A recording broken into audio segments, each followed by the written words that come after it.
Alright guys, back with the Lasernut again. I've seen everybody enjoyed that last video. I really appreciate all the views and likes. It's done really well, so there'll be more Lasernut stuff coming. Obviously people are quite interested in that. But I said I had a lot to talk about with the car last time, and I'm just going to go through that just now. So in general, gets the big thumbs up. Great car, but it does have a few issues that I don't really like. So to begin with, we've got the braking on it. The braking is absolutely terrible, so I'm going to get this adjusted before my run today. I was looking through the manual, and if you can see here, the braking max force 25%, so I'm going to put that up to 50 because it's affecting things like my turning circle, because usually when you're going fast you want to turn quick, you can use a bit of brake to kick the back end out, and then you can get your turns a lot tighter, and I was really struggling to do that in the video that I done. So if you look back at it and watch it, you'll probably see a lot of the turns I'm doing, they're really big long sweeps instead of tight sort of hairpin kind of turns. I know it's not a race car as such, it's a rock racer, but I still feel it could do a lot more braking than what it's got, so I'm going to up that just now. The steering servo, I'm going to tighten up the servo saver on it. It doesn't look like it's got much slop, but it's not great. So yeah, when I turn the wheels, you can see there's not really any delay in the servo, so the saver I don't think is too slack, but I think the servo is just not the best. So I'm probably going to upgrade that to one of my Savox ones, but today I'm going to run it with the brake in to see if it helps before I take it out, because I kind of want to keep the car standard and get the most out of the servo while I can. The other thing that was a little bit of an issue was the acceleration as well. I just felt it was a little bit of a delay. Like when I was in the air doing the throttle and doing the jumps, I could do it, but it didn't feel super responsive. But I'm noticing as well in here we've got where is it? Let's try and find that. Number 8 there, neutral range. So 9% it's set at, so I'm going to put that down to 6, which is narrow. So hopefully the trigger will respond a bit quicker when I push it to the car moving, because I just felt like there's a little bit of delay and I was having to plan a little bit ahead when I was doing a movement to get the car to react. So that was a little bit annoying and frustrating when I was out. Other than that, the car was great. The weird thing though, it sounds okay there, but I don't know if it's just because of the new Spectrum 100 kV motor, but it's got a little bit of it's not like cogging sound, but something similar to that at low end every now and then. So I've checked everything over, it all looks good, so it's maybe just the way the car sounds, but that was a little bit odd, so I wasn't too keen on that. But like I said, I had no issues or anything. I could just hear the sound that I didn't really like too much, but I'll keep an eye on that. But I can't see anything at all wrong in the car. Other than that, like I said in the video when I unboxed it, the suspension is just outstanding. The car just soaks everything up outstanding. It's absolutely amazing. Definitely, obviously a rock racer, it's designed for that, but you can really see how good it can take all the bumps. The place I had the car running, I've had my Mojave, my UDR, a few other off-road cars there, and for being 10 scale and smaller than them all, this soaked up the bumps just as good, if not better in some areas than them. Maybe as well because it's a little bit lighter, but yeah, it seemed to handle absolutely fantastic. So I just think with a little bit of tuning, a few adjustments which I'll do, you can do this all off the ESC settings in the manual. I'm going to obviously alter the sort of response, the brake force, and you can do things like the motor timing and that, but I'm going to leave that just now because I'm not a big fan of putting higher motor timing if I don't need to, because it's not a speed car. I mean, the top speed yet you've seen in the video is quite fast as it is. Probably, I've not got a GPS on it yet, but it's probably about the 40 mile an hour mark, which is more than fast enough for the areas you're meant to really drive this in. But all round the car's absolutely superb, no real issues with it. I was looking as well when I opened the manual there, this is a bit of a bummer though. So Horizon Hobby, it's got register to get your free stuff, but it's USA only, so that sucks for me, so I'll not be doing that.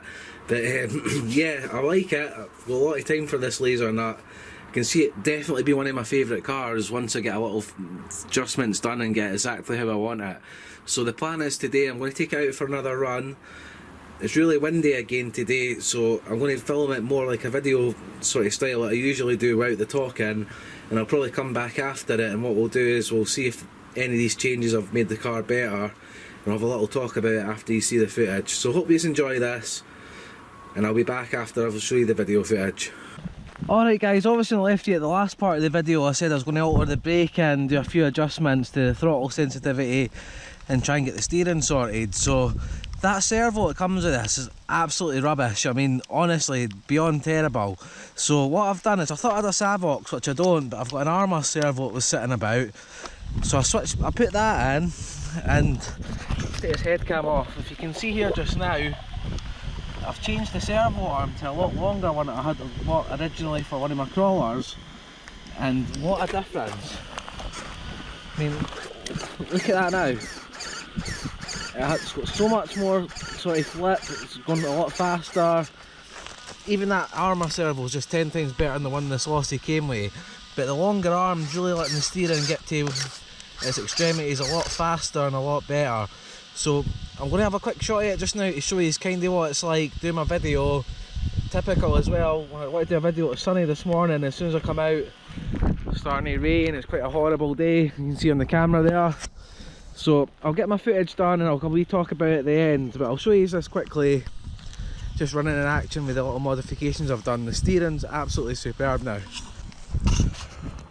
Hopefully there's not any rain on this head camera, but I mean, before it wasn't turning, now look at that. Literally turning on the spot. So there's a huge difference with how much steering I'm getting now. The car's it just feels so much better with having that different servo and arm in it. Obviously I'm not going full throttle at all just now, but yeah, what a difference. So we'll get the video done. That modification, I'd recommend that to everybody to do, get a longer steering arm on and get rid of that servo, but the car's just going great now, so I'm pretty happy with that. So like I say, because the rain's coming on, I don't know how long I'll be out, but I'll get some footage up, then what we'll do is we'll talk at the end.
Alright guys, typical, I've just finished the bash session now and the weather's getting better, sunny, showers have stopped, but it's time to head down the road now. But before I do, I will say the steering arm, putting the longer horn on, switching the servo, even though the Armour one I've put in is not the greatest of servo, it's way better than that Spectrum one it came with this. That's just bin worthy straight away. But yeah, I'm getting a lot tighter turning now, the throttle response is much better since I've changed that, and putting the braking up to 50% just transforms the car. You can really throw it about, have a bit of confidence, you can get a turn in, stop when you want to. So yeah, I'm super happy with the Lasernut now. If anybody's getting one, hope that helps this little video, just the little tips that I've gave you is, well, what tips for me anyway. Personally, my driving style has made a big difference. But yeah, Lasernut, definite thumbs up, couple of little changes and it's fantastic. So if you've not already subscribed, please do, I'd appreciate that. Everybody who's already subscribed, again, thank you very much, and I'll get more videos out soon. Stay safe guys, catch you in the next one, bye.